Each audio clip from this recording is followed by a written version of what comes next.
Hi everyone, it's Jessica. Welcome back to my channel.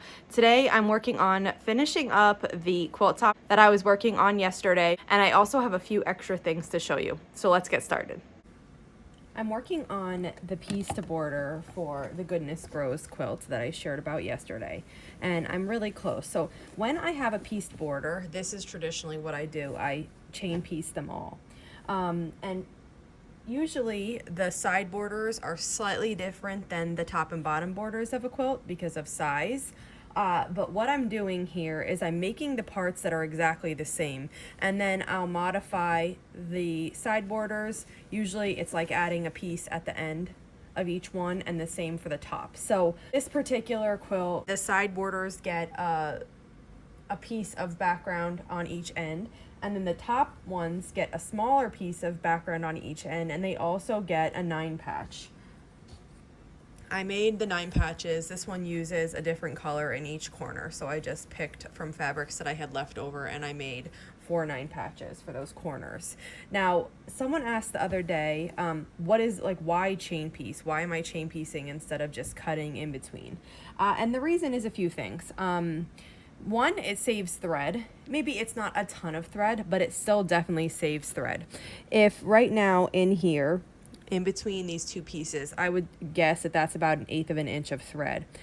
If I were to cut in between, I'd have something like this, which is closer to 3/8 of an inch or 1/2 of an inch of thread, and that would be on both sides. So you're definitely saving thread, but more than that, it's time saving. Today I'm sewing on my Juki. Juki has a really fast cutter, but a lot of machines, the cutting function on it is not fast.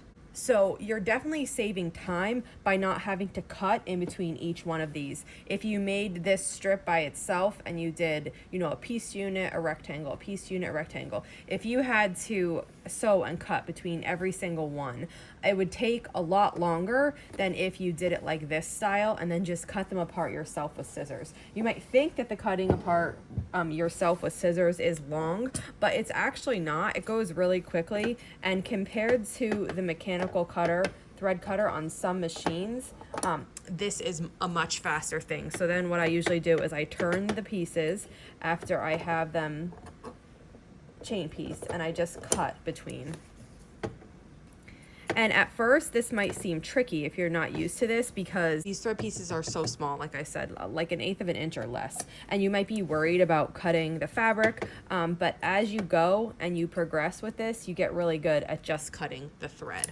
I do think chain piecing is extremely worthwhile, I think, because it saves you time and materials.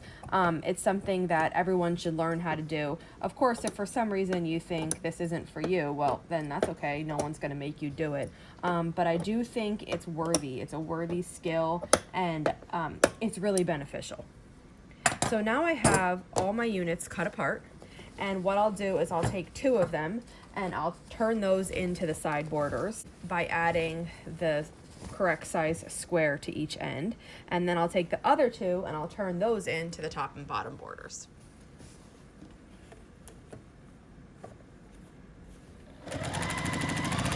I've been adding borders and it's coming out really nicely so far. I'm on the last one.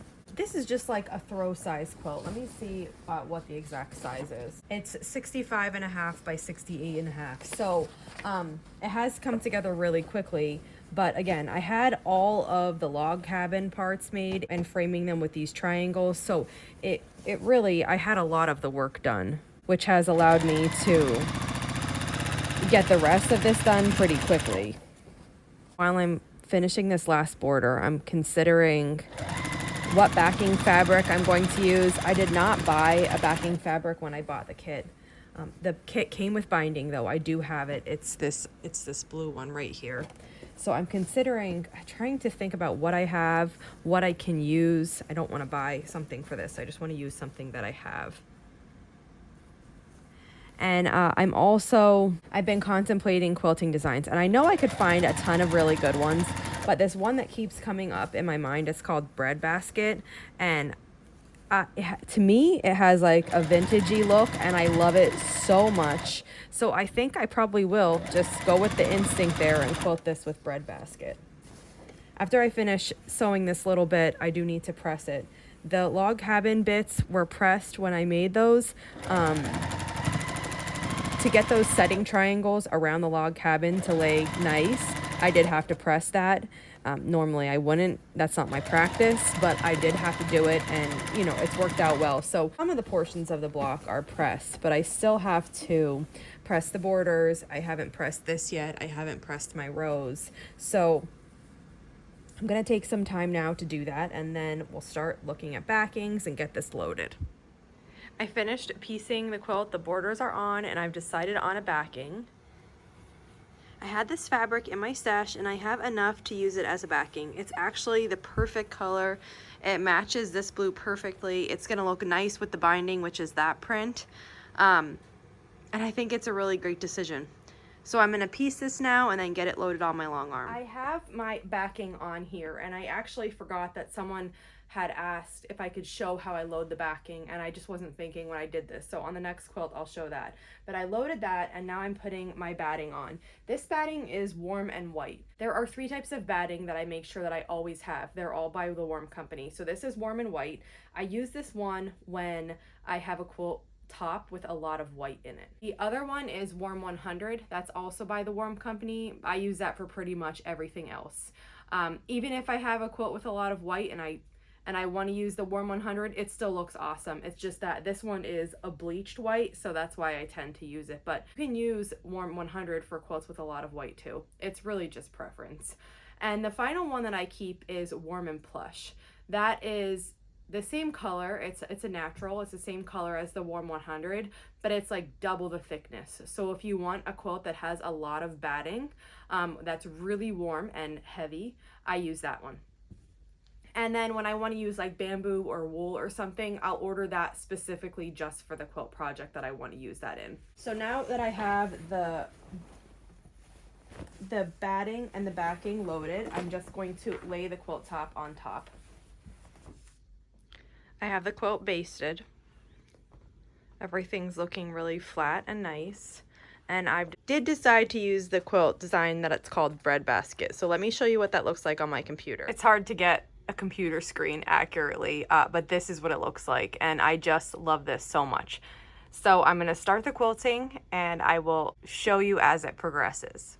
So while that quilt is quilting, I wanted to share a few other things with you. I made this bag, and I think it was probably made last summer. These are 3 of my samples. I've made more, but when I made these, I wrote down the pattern, and I was intending to release it then, and I just, you know, summer was summer, and I just never got to it. So I'm finally circling back to these. I'm making a few other versions. You can see a blue one down here. Each one of these has a different pocket, and included in the pattern is going to be some different pocket modifications, so you can choose how to make your pocket. And I've been using these since I made them, and they're really great and functional bags. They're a great size. They hold a ton. They're sturdy. They still look like the same exact way they did when I made them. So I'm really happy with them, and I'm excited to finish this up. So I wanted to let you know that is coming. And I'll also be sharing, you know, full videos on how to make this. Okay, this bag has some stuff in it, but on the inside you can see it has a zipper here with a really large zipper pocket. And then on the other side, it has 2 slip pockets, so one here and one here. It's just so great and functional, and you can use your favorite fabrics and just make it really beautiful. So this is in the works, and I'll be doing more videos about this as soon as I have the pattern finalized and available in my shop. Now, one of the other things I wanted to show you is this book. It's called Patchwork Please. And I mentioned this book in the video where I'm showing you what I have in my project bins. This is the book that has the envelope pattern. Let me show you what that project looks like in here. Okay, so in this book, it's a pocket like this called You've Got Mail. It's a wall hanger for actual mail. The foundation paper piece template for this envelope is in the book.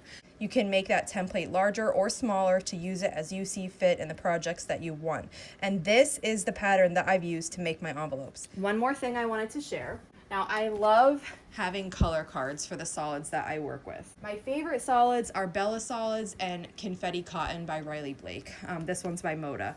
And I have the Moda color card here. And the reason why I wanted to bring this up was I have a piece of the background that I used for the Avery quilt, and I have a lot of questions like, did you ever figure out what blue that was? And I never did until now. So what I did was, I know I used Moda for that. And so what I did was I took my scrap and I just laid it next to these blues here.